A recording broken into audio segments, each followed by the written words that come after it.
Okay so guys, কি অবস্থা সকলের?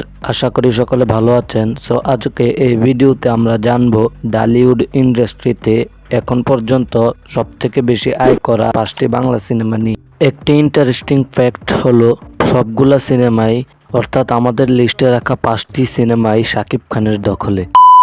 এই 5টি সিনেমার মধ্যে রয়েছে হিমেল আশরাফের রাজকুমার এবং প্রিয়তমা, রায়হান রাফির রয়েছে তাণ্ডব এবং তুফান, মেহেদী হাসান হৃদয়ের রয়েছে বরবাদ।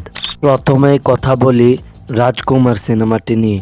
এই সিনেমাটি শাকিব খান এবং ডিরেক্টর হিমেল আশরাফের দ্বিতীয় নাম্বার সিনেমা। এই সিনেমাটি 2024 সালের ঈদ উল ফিতরে প্রেক্ষাগৃহে মুক্তি পায়। এই সিনেমায় অভিনয় করেছেন মেগাস্টার শাকিব খান, তারেক আনাম খান, ডক্টর এজাজ খান এবং কিংবদন্তি অভিনেত্রী দিলারা জামান মিঠু। এই সিনেমাটির 90% শুটিং এ ইউএসএ করা হয়। এই সিনেমাটির বাজেট 6 কোটি টাকা এবং এই সিনেমাটি লাইফ টাইম কালেকশন করে 26 কোটি টাকা। দ্বিতীয় নম্বরে কথা বলি প্রিয়তমা সিনেমাটি নিয়ে। প্রিয়তমা সিনেমাটি শাকিব খান এবং ডিরেক্টর হিমেল আশরাফের প্রথম সিনেমা। এই সিনেমাটি 2023 সালে ঈদ উল আজহায় মুক্তি পায়। এই সিনেমাটি শাকিব খানের কেরিয়ারে অন্যতম একটি সিনেমা হিসাবে থেকে যাবে। এই সিনেমাটির গান সবগুলো হিট হয়েছে এবং এই সিনেমায় শাকিব খান এবং ইতি কাপল প্রথমবারের মতন জুটি বাঁধে এবং ইতি কাপলের এটি প্রথম সিনেমা। এই সিনেমাটির বাজেট 2.5 কোটি টাকা এবং এই সিনেমাটির লাইফ টাইম কালেকশন করেছে 43 কোটি টাকা। এখন কথা বলি তাণ্ডব সিনেমাটিকে নিয়ে। এই সিনেমাটি ডিরেক্টর রায়হান রাফি এবং মেগাস্টার শাকিব খানের দ্বিতীয় সিনেমা। এই সিনেমাটি 2025 সালের ঈদ উল আজহায় প্রেক্ষাগৃহে মুক্তি পায়। এই সিনেমাটির মাধ্যমে বাংলাদেশে প্রথমবারের মতন সিনেমাটিক ইউনিভার্স তৈরি করা হয়। এই সিনেমাটির মধ্যে কেমিও চরিত্রে থাকেন আফরান নিশু এবং সিয়াম আহমেদ। এই সিনেমাটির বাজেট অ্যারাউন্ড 10 কোটি টাকা এবং এই সিনেমাটি লাইফ টাইম কালেকশন করে 30 কোটি টাকা। এই সিনেমাটি পাইরেসি না হলে 100 কোটির ঘর ছুঁতো, কিন্তু এই সিনেমাটি 7 দিনের মাথায় পাইরেসি হয়ে গিয়েছে।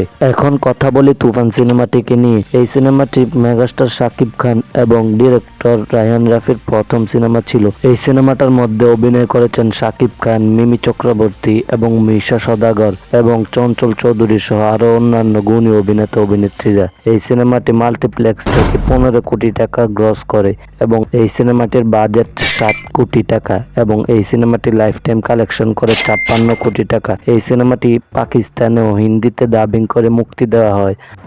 লাস্ট অ্যান্ড ফাইনালি কথা বলি one and only Borbaad cinema নিয়ে। এই সিনেমাটি ডিরেক্টর মেহেদী হাসান হৃদয় এবং শাকিব খানের প্রথম জুটি ছিল এবং এই সিনেমাটির মধ্যে দ্বিতীয়বারের মতন শাকিব খানের সাথে নায়িকা চরিত্রে অভিনয় করে কলকাতার অভিনেত্রী ইতি কাপুর। এই সিনেমাটির মধ্যে ভিলেন চরিত্রে অভিনয় করেছেন কলকাতার জনপ্রিয় অভিনেতা যিশু সেনগুপ্ত এবং এই সিনেমায় অভিনয় করেছেন শাকিব খান, ইতি কাপুর এবং মিশা সওদাগর এবং কলকাতার অভিনেতা শ্যাম ভট্টাচার্য এবং আরো অন্যান্য গুণী অভিনেতা অভিনেত্রীরা। এই সিনেমায় শ্যাম ভট্টাচার্যের যে ক্যারেক্টারটি ছিল, জিল্লু ক্যারেক্টারটি, এই ক্যারেক্টারটি কিন্তু তুমুল আলোচনায় ছিল এবং এই সিনেমার টিজার আপলোডের পর